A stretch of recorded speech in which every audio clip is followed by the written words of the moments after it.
So this is the vegetables that my husband bought yesterday na nahuli siya ng mga pulis. Sinabi na naglalakad-lakad lang daw na walang patutunguhan. Pero my husband showed this one pero dinakip pa rin siya due to the fact na yung quarantine pass namin wala daw control number. And I will be explaining it to you later. Bakit walang control number? Matitigas daw ang ulo. So, I was thinking, why is it na matigas ang ulo? Nakita naman nila ang dala ng ibang tao. Siguro merong taong matigas na ulo, but then some people are just going there to get their supplies. Why is it people are not allowed to speak? People are giving their reasons, but they're closing their ears. They're closing their eyes on what they see. I'm not really angry about it. I'm just frustrated. Why is it?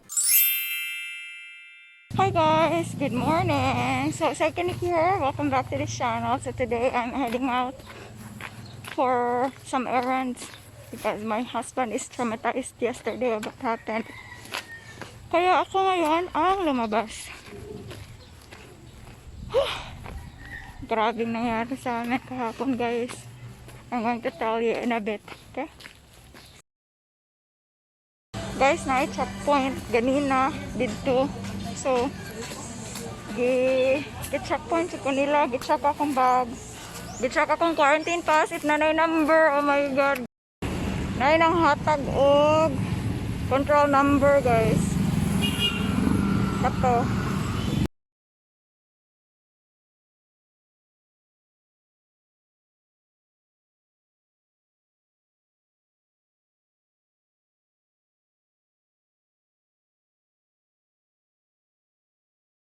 So, I opted to stop guys kay bugat. I never thought bugat kayo ang akong gidala, no? Akong tahi, sakit na kayo. Laylay pa kong lakawan, napapwede ka, bags of grocery. Good luck na lang na ako. Nobody can come kay my husband don't have the quarantine pass. Ako yun na yung quarantine pass. So, siya naglatag lunch. So hi guys, I'm back sa bahay at naligo na rin ako kasi if lalabas tayo pag uwi natin, merong possibility na maraming germs. Alam nyo na yung situation natin ngayon. So we opted na kung sino may yung lalabas pag uwi, ligo talaga agad. And ito na nga guys, ito yung nangyayari, fresh kasi kahapon or kagabi ito nangyayari guys, na yung husband ko nadakip ng mga police or mga law enforcers ng not the barangay but for the whole city kasi yung open merkado is parang center na market. Doon siya namimili ng mga needs namin, supplies para sa bahay kasi kumpleto. And dinakip sila, tingnan yung quarantine pass. Tapos yung quarantine pass, walang control number. So inexplain nila na dahil wala yung control number kasi wala gini control number. The time na binigay yun sa amin, meron akong video na i-insert dito. If nakita nyo yung first episode ng lockdown diaries ko, meron ako dong sinabi na bakit walang control number ang quarantine pass. The person who distributed it from the barangay, they said, it's okay. Walang problema. So, guaranteed na yun para sa akin. But then in my mind, I'm so doubtful kasi if ever walang control number, invalid talaga yun. So, yun ang daladala ng husband ko while getting our supplies sa market. Ang nangyari, dinampot sila, dinitain sila, kasi ang first reason kasi naglalakad daw sila na parang walang parang naggagala lang ba. But then pinakita ng husband ko, sinabi niya na, sir, yung binili ko is mga gulay, tapos bibili pa ako ng iba pang supply sa bahay. But then hindi nakinig yung officials, dinitain sila doon.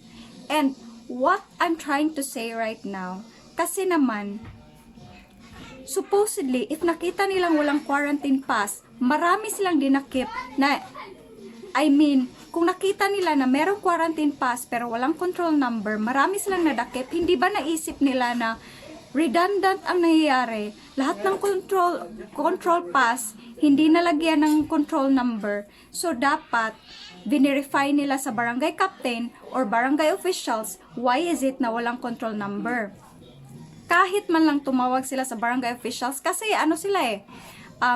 nandun yung mayor, maraming nandun na highest rank sa Lapu-Lapu City. So, why not verify to their barangay officials, respective barangay officials, why is it walang control number? Hindi nila i-detain yung mga tao, nag-aano doon, marami na sila, nasan yung social distancing? What if, God forbids, merong isang infected doon na hindi pa niya alam na meron siyang sakit? Hopefully, wala naman, no? So, they're putting people into risk. Imbis na manakip sila for the sake of the people, maraming nadidetain because of neglect of duty. Kasi nga, yung quarantine pass, walang control number, hindi man kasalanan ng mga tao yon, honestly. Hindi kasalanan ng mga tao na walang control number ang quarantine pass. Kasi, binigay yun ng barangay officials directly sa bahay, house to house. Ngayon, I called the barangay captain. I told him na please, can you please rescue those people na didetain kasi yung barangay quarantine pass na binigay nyo, walang control number. So, I was so blessed kasi na nakauwi sila bandang na nadakip sila mga 4 p.m. and then nabalik sila dito almost 7 almost 8 p.m. So, ang dami nilang nadakip doon. Matitigas daw ang ulo. So, I was thinking, why is it na matigas ang ulo? Nakita naman nila ang dala ng ibang tao. Siguro merong taong matigas na ulo, but then some people are just going there to get their supplies. Why is it people are not allowed to speak? People are giving their reasons, but they're closing their ears. They're closing their eyes on what they see. I'm not really angry about it. I'm just frustrated. Why is it that there's injustice and dinitain nila? Yun ang main point ko. Sinabi nila na risky yung mga gatherings. Ang nangyari, nagdakip sila. Of course, yung mga tao nagpanic na invalid pala yung quarantine pass na walang control number. Maraming taong pumunta sa barangay hall. Maraming tao na nag-line up in order for their quarantine pass lagyan ng control number. So, meron na namang big gatherings. So, 2 gatherings ang nangyayari. Yung first gathering is yung na-detain. Maraming na-detain. Second gathering, yung mga taong nagpuntahan sa barangay hall kasi nagpanik kasi walang control pass. Yung quarantine pa, walang control number yung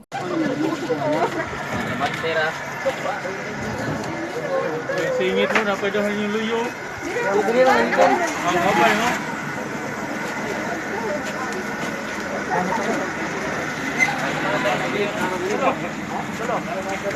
Ha?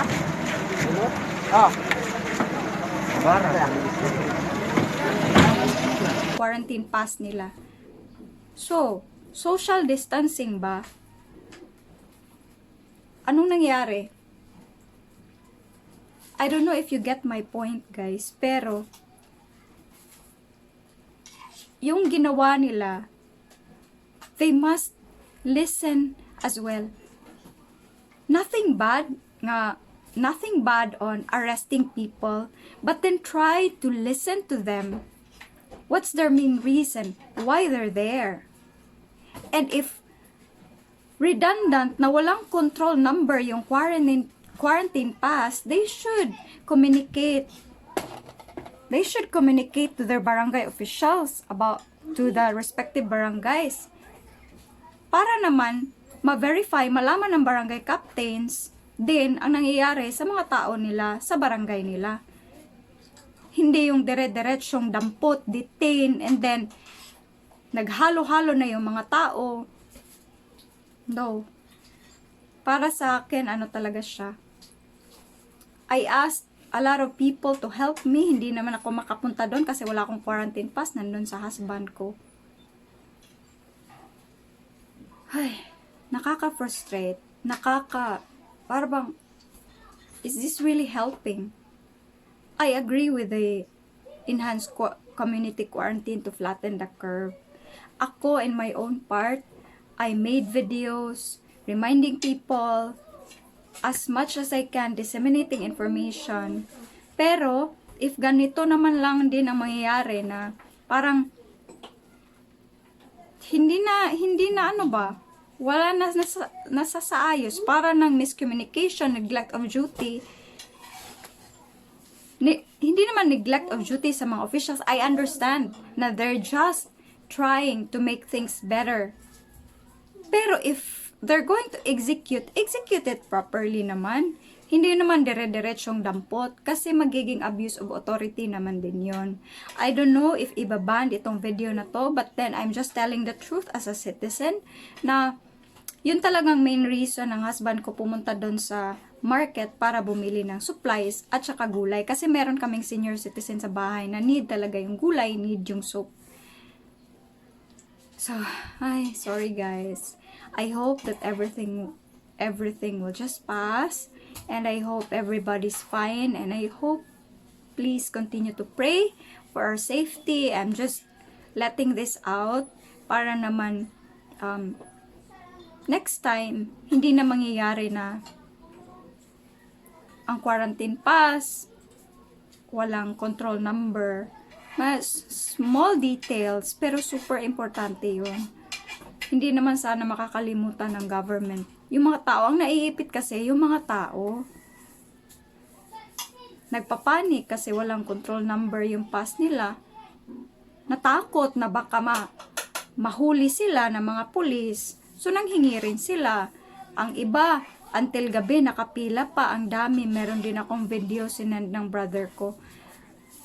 And then, I was just so blessed kasi pag message ko sa aming barangay captain, nagpadala agad ng mga pulis at saka yung para social distancing na yung pumila para sa control pass. Hi, thank you so much guys for watching. I know this is not really good in my channel, but I have to voice out, and hopefully hindi na mangyari yung mga lapses, miscommunication, and let's fight this COVID together. Hindi naman tayo yung magkaaway dito, kundi yung virus ang kaaway natin. And let's stay safe. Kung lalabas man tayo, yun lang mga daily needs, daily necessities na yung mga kailangan talaga natin, yung mga essentials. Hindi rin wag tayong pabayaan na labas kay labas lang. Kasi yung mga frontliners din natin, they're trying their best para lang tayo maprotektahan. Tayo naman din, in our own lives, in our own family, we need to remind those close to us na kailangan mag-ingat. Safety precautionary measures din, and wag tayong pabaya as citizen.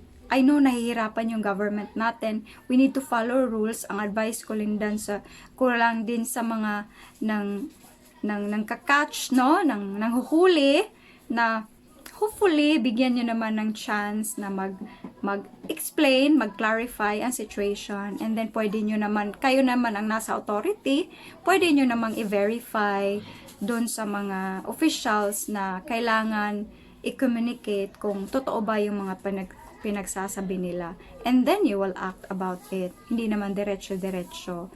So, yun lang naman ang plead ko sa mga taong nasa higher rank. Salamat sa panunood, if ever sino mang manunood nitong video na to. But I'm really hoping that we'll be able to break through with this pandemic. And kudos pala sa lahat ng mga frontliners natin, especially sa doctors, nurses, lahat ng mga frontliners. May you're going to be safe. May you're going to be blessed. God bless, and thank you so much for watching, guys. I hope you enjoyed this video, and see you soon in the next video. Bye-bye! Sarang